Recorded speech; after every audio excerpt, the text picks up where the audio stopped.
My dear friends in the Lord, it's very normal, it's very common in our human journey to find out that we have many fears in our life. We fear darkness when we are children, we fear illness, we fear death, we fear the death of our beloved ones, we fear to be poor, not to have money, we fear to be far away from our families, we fear not to have internet. There are many fears that are part of this journey as human beings. But in front of all these fears, the Lord tells us today, be not afraid. The Lord wants us to realize that all our securities in this world are temporary, but the only certainty in our life is the love of this God who is always close to us. Today in the Gospel, the Lord Jesus is telling us that our God is Father. He provides what we need in order to be happy in life. He wants us to fight all the problems in this life as people of faith, as people who trust in their Father.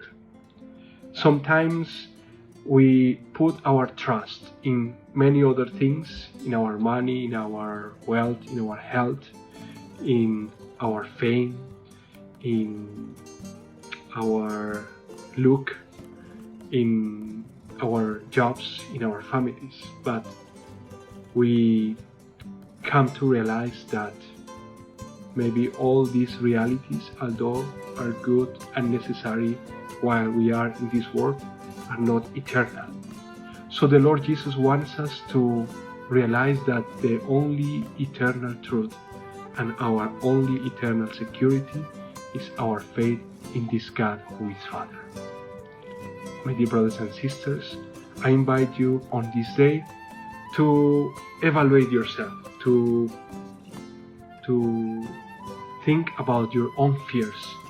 What are your fears right now? I think many of us are afraid of the COVID-19, are afraid of the bad situation of the economies, tourism, and all other dimensions of our human life.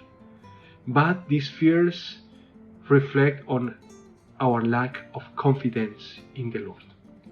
So let us ask this beautiful grace to be people of faith.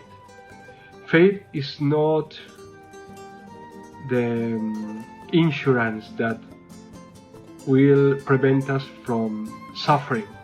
Actually, people of faith will suffer like any other one. But faith will give us a new sight, a new perspective about the problems we face in life.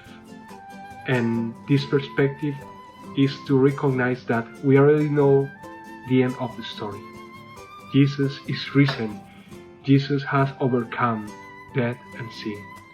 So all our enemies in this life are overcome because in the love of God, all of us are winners.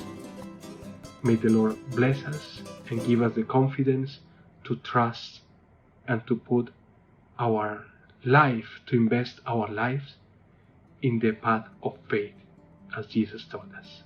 Amen.